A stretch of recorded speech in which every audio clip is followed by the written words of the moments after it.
لیکن انہوں نے کہا کہ جی ہمارے پاس نہ فنڈ ہے، نہ روپیہ ہے، نہ پیسہ ہے، آپ جدھر جانا چاہتے ہیں چلے جائیں۔ اور ستم زریشی کی بات یہ ہے کہ میرے سامنے لاہور کے ایم پی ایز کو، گجرانوالہ کے ایم پی ایز کو، شیخو پورہ کے ایم پی ایز کو، قصور کے ایم پی ایز کو میرے سامنے فنڈ جاری ہو رہے تھے۔ میں نے کہا جناب ان کو تو فنڈ جاری ہو رہے ہیں، ہمیں کیوں نہیں ہو رہے؟ انہوں نے کہا جی ان کا تو بڑے میاں صاحب نے حکم دیا تھا، یہ ہماری مجبوری ہے، ان کو ہم فنڈ جاری کریں گے۔ میں نے کہا اس کا مطلب ہے کہ ہم لاوارث لوگ ہیں، ہماری کوئی شنید نہیں ہے۔ انہوں نے کہا جی آپ جو مرضی سمجھ لیں لیکن ہمارے پاس کوئی فنڈ نہیں ہے۔ چنانچہ میں ان کو یہ کہہ کے کہ میں آج آخری بار آپ کے پاس آیا تھا اور آج میں آپ کو چھوڑ کے جا رہا ہوں، میں نے اس امید پہ کہ آج تک میں نے جو بھی فیصلے کیے میں نے کبھی ذاتی مفاد کے لیے نہیں کیے، جب بھی فیصلے کیے آپ کے فائدے کے لیے، آپ کے مفاد کے لیے کیے، اور اس توقع تھے کہ جب بھی میں کوئی فیصلہ کر کے آیا تو آپ نے میرے ہر فیصلے کا خیر مقدم کیا، آپ نے میرے ہر فیصلے کا ساتھ دیا۔ چنانچہ میں نے پریس کانفرنس کی اور ہم دوستوں نے مل کے، جو ہمارے جنوبی پنجاب کے میری طرح کے محروم لوگ تھے، انہوں نے ایک گروپ بنایا اور گروپ بنا کے ہم نے پریس کانفرنس کی کہ ہم اکٹھے چلیں گے اور ہم اپنے جنوبی پنجاب کے لیے جدوجہد کریں گے۔ بالآخر الحمدللہ ہماری جدوجہد رنگ لے آئی، اور اس میں میں خصوصاً مشکور ہوں پی ٹی آئی کی یوتھ ونگ کا، نوجوانوں کا، اسماعیل خان کا، شمس خان کا، منظر خان کا۔ ان نوجوانوں کی بڑی شدید خواہش تھی کہ آپ ہماری پارٹی میں آئیں۔ اس پارٹی میں نوجوانوں کا منشور ہے، نوجوانوں کی ترقی کے لیے اقدامات ہونے ہیں، اور میری بھی سب سے بڑی خواہش یہ ہے کہ ہم تو اپنی اوسط عمر گزار چکے ہیں، اب جو بھی کرنا ہے ہم نے اپنے آنے والی نوجوان نسل کے لیے کرنا ہے، چلیں ہم ان کے لیے کچھ کر لیں۔ تو ہم نے، ہماری قیادت نے، ہمارا جو گروپ تھا جس میں 15 ایم پی ایز ہیں اور 6 ایم این اے ہیں، اور وہ سارے حکومتی پارٹی سے منتخب شدہ M N A M P A تھے، ہماری قیادت کے، جن میں ہماری قیادت میر بلخ شیر خان مزاری صاحب کر رہے تھے، ان کے مذاکرات ہوتے رہے مختلف جماعتوں سے، نون لیگ سے بھی ان کے مذاکرات ہوئے۔ نون لیگ کو بھی انہوں نے کہا کہ جی آپ ہمیں ہمارا حق دے دیں، ہم سارے کے سارے نون لیگ میں جانے کے لیے تیار ہیں، آپ ہمارا صوبہ جنوبی پنجاب بنا دیں، ہم آپ کے پاس آ جائیں گے۔ لیکن انہوں نے آمادگی ظاہر نہ کی۔ پیپلز پارٹی سے بھی مذاکرات ہوئے، پی ٹی آئی سے بھی ہوئے، پی ٹی آئی سے ہمارے مذاکرات کامیاب ہوئے، اور آپ نے دیکھا ہوگا کہ ہماری جو پریس کانفرنس تھی اس میں 15 MPs, 6 MNAs جو سٹنگ تھے وہ موجود تھے، اور سب کی موجودگی میں پورے پاکستان کا میڈیا وہاں اسلام آباد میں موجود تھا۔ ہم بنی گالا نہیں گئے، عمران خان خود ہمارے پاس چل کے آیا اور اس نے ہمارے ساتھ ایم او یو معاہدے پہ، ایک تحریری معاہدے پہ دستخط کیے کہ انشاءاللہ ہماری حکومت بنے گی تو ہم سب سے پہلے جنوبی پنجاب کے لوگوں کو ان کا حق دیں گے۔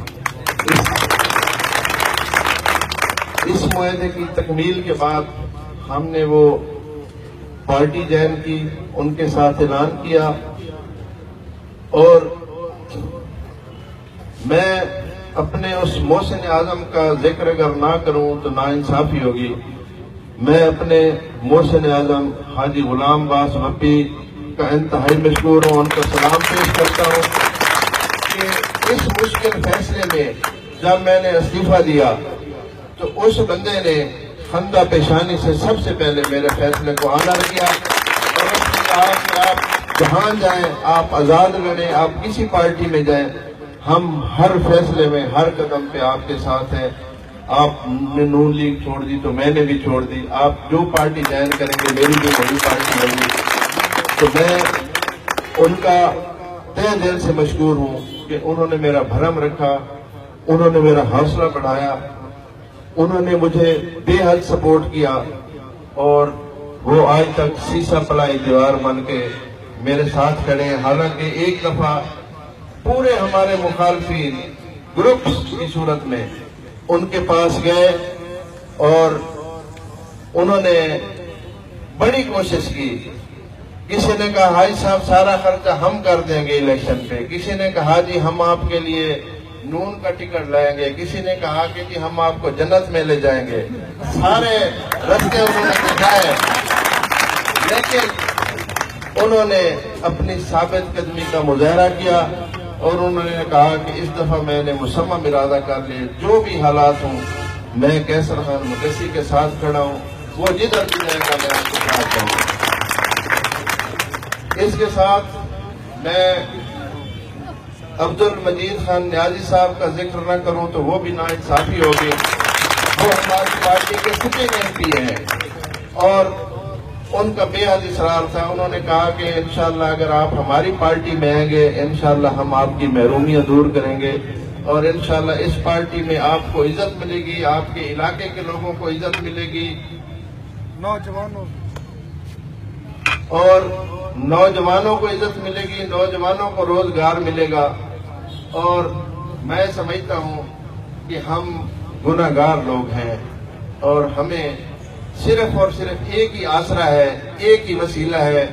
جتنے بھی نبی پاک صلی اللہ علیہ وآلہ وسلم کا کلمہ پڑھنے والے مسلمان ہیں, ہمیں صرف ایک ہی آسرا ہے کہ ہم جتنے بھی گناہگار ہیں ہم رسول پاک صلی اللہ علیہ وآلہ وسلم کی امت ہیں اور ہماری بخشش کا واحد ذریعہ رسول پاک صلی اللہ علیہ وآلہ وسلم کی شفاعت ہے.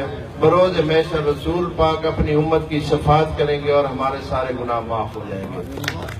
اور ان کی بدبختی دیکھیں کہ انہوں نے, ہم مسلمان یہ دعویٰ کرتے ہیں کہ ناموس رسالت کے لیے ہم خون کا آخری قطرہ تک بہا دیں گے, ہم گردنیں کٹوا دیں گے, لیکن یہ اقتدار کے نشے میں ناموس رسالت پہ اتنا بڑا دھبا انہوں نے لگایا اور ٹس سے مس نہ ہوئے. میں اذان کا ٹائم ہونے والا ہے, لا الہ الا اللہ محمد رسول اللہ, میں مسلمان ہوں, مرتے وقت مجھے کلمہ نصیب نہ ہو اگر میں جھوٹ بولوں. میں ہمارے احمد خان ایم پی ہیں جو ہماری نون لیگ کے جو سپوکس مین ہیں, میں ان کو ساتھ لے کے شہباز شریف صاحب کے پاس گیا اور میں نے کہا احمد خان صاحب آپ اس جماعت کے سپوکس مین ہیں, آپ نمائندگی کر رہے ہیں, آپ اپنی زبان میں ان کو سمجھائیں کہ آپ مسلمان ہیں, آپ کلمہ پڑھنے والے ہیں, ناموس رسالت کے لیے اگر رانا ثناء اللہ کا استعفیٰ دے دیں تو یہ کوئی اتنی بڑی قیامت نہیں آ رہی. اگر اس پہ یہ لوگ راضی ہو جاتے ہیں تو اس سے بڑی آسان بات آپ کے لیے اور کوئی نہیں ہے. لیکن جب ہم شہباز شریف صاحب سے ملے انہوں نے فرمایا کہ یہ معاملہ جا کے حمزہ شہباز سے ڈسکس کریں. میں نے کہا جناب اگر آپ کو اس معاملے کی اہمیت کا اور حیثیت کا آپ کو اندازہ نہیں تو حمزہ تو ممی ڈیڈی اس نے ہماری کیا بات سننی ہے, ہم واپس آ گئے. اور میرے خیال میں یہ جو ان پہ اللہ تعالیٰ کا عذاب نازل ہو رہا ہے یہ صرف اور صرف رسول پاک صلی اللہ علیہ وآلہ وسلم کی ناراضگی ہے جس کی وجہ سے ان کے برے دن آ گئے. اور آپ دیکھیں گے کہ یہ اتنے ذلیل ہوں گے اس دنیا میں بھی اور بروز محشر بھی, کہ آپ دیکھیں گے اور دنیا دیکھے گی کہ ان کا مقام کیا اور یہ کتنے ذلیل ہو رہے ہیں. نعرہ تکبیر, اللہ اکبر, یا رسول اللہ, یا علی. میرے مخالفین نے ایک پراپیگنڈا پچھلے 15-20 دنوں سے شروع کیا کہ جی قیصر خان کو نیب والے اٹھا لے گئے, ڈیرے پہ چھاپا پڑ گیا, فلان ہو گیا, ڈمکان ہو گیا. مجھے مختلف دوستوں کے فون آئے, میرے دوست بیچارے بڑے پریشان. میں نے کہا یار میں نے یہاں پہ کون سا خدا نخواستہ پاور پلانٹ لگا لیا ہے یا شوگر مل لگا لی ہے جس کی وجہ سے مجھے نیب والے اٹھا کے لے گئے. میں جو کچھ ہوں سب کے سامنے ہوں, اگر کسی میں جرأت ہمت ہے تو وہ جائے, جو میرے خلاف درخواست ہے, میرے خلاف انکوائری ہے, جو ہے اس کو کوئی ریکارڈ لائیں, کوئی درخواست کی نقل کوئی لا کے دکھائیں, کوئی میڈیا کو دکھائیں. ویسے نیب میں جس بندے کا کیس جاتا ہے نیب کا اپنا ایک سسٹم ہے کہ وہ فوری طور پہ ان کا میڈیا سیل ہے, وہ میڈیا میں فوری طور پہ آ جاتا ہے کہ فلاں بندے کا کیس نیب میں آ چکا ہے. آپ نے سنا ہوگا، اخباروں میں پڑھا ہوگا، جن کے کیس نیب میں آتے ہیں اگلے دن اخبار میں آیا ہوتا ہے۔ تو میں آج آپ لوگوں کے سامنے ان اپنے مخالفین کو چیلنج کر کے کہتا ہوں کہ اگر میرے خلاف کوئی نیب کا ثبوت لائے، میں آپ کو گواہ بنا کے کہتا ہوں کہ میں ساری زندگی کے لیے اگر سیاست نہ چھوڑ دوں تو میں اپنے باپ کا بیٹا ہوں۔ اس طرح بکواس کرنے سے، بھونکنے سے کچھ نہیں ہوتا۔ آپ اس چیز کے گواہ ہیں کہ پچھلی 20 سالہ سیاست میں آج تک میں نے اپنے مخالفین کو ڈسکس نہیں کیا۔ جو کچھ میں ہوں، مجھے آپ لوگوں سے زیادہ بہتر کوئی نہیں جانتا۔ جو میرے مخالفین کا کردار ہے، کریکٹر ہے، جو ان کا کردار ہے، وہ آپ لوگوں کے سامنے، آپ سب سے زیادہ بہتر آبزرور ہیں۔ آپ سے زیادہ کسی کو بھی پتہ نہیں ہے، نہ میرے برے بھلے کہنے سے کوئی برا ہو جائے گا، نہ میرے اچھا کہنے سے کوئی اچھا ہو جائے گا، نہ میں اپنے آپ کو اچھا کہوں تو میں اچھا بن جاؤں گا۔ آپ کو سب چیزوں کا پتہ ہے، لیکن یہ پراپیگنڈے کرنا اور یہ جھوٹی، میں نے آج تک کبھی کسی مخالف کا اپنے کسی جلسے میں، کسی میٹنگ میں، میرے دوستوں کی چھوٹی سے چھوٹی کارنر میٹنگ ہو، اس میں بھی میں نے اپنے مخالفین کو ڈسکس نہیں کیا۔ دیکھیں، ہمیں اپنی خامیاں دیکھنی چاہیے۔ اگر مجھ میں کوئی خامی ہے تو میرے دوستوں کا فرض بنتا ہے کہ وہ آئیں، مجھے بتائیں، میری اصلاح کریں۔ مجھے خوشی ہوگی کہ میرے یہ میرے وفادار دوست ہیں جو میری خامیوں کی نشاندہی کر رہے ہیں تاکہ میں وہ غلطیاں دوبارہ نہ کروں۔ اور جو لوگ صرف اس بات پہ یقین رکھتے ہیں کہ جھوٹی خبریں پھیلائیں اور جھوٹا پراپاگنڈا کریں، تو میں ان کو یہ بتا دینا چاہتا ہوں کہ آپ کے بکواس کرنے سے، آپ کے بھونکنے سے کچھ نہیں ہوگا۔ انشاءاللہ میرے حلقے کے عوام مجھے جانتا ہے، میں ان کو جانتا ہوں۔ انشاءاللہ ہمارا یہ جو ساتھ ہے، انشاءاللہ یہ 20 سالہ میری رفاقت، انشاءاللہ یہ میری زندگی تک ان دوستوں کے ساتھ قائم رہے گی۔ میرا جینا مرنا میرا اس عوام کے ساتھ ہے۔ میں ان کے دکھ سکھ میں شامل ہوں، یہ میرے دکھ سکھ میں شامل ہے۔ انشاءاللہ ہم انشاءاللہ مل کے چلیں گے اور انشاءاللہ اللہ تعالی ہمیں فتح و کامیابی سے ہمکنار کرے گا۔ میں آخر میں تمام دوستوں کو سلام پیش کرتا ہوں کہ آپ 2-3 گھنٹے کے شارٹ نوٹس پہ آپ یہاں تشریف لائے، میری عزت افزائی کی، میری حوصلہ افزائی کی۔ بہت شکریہ، میں آپ کا بہت مشکور ہوں۔ ڈاکٹر حنیف صاحب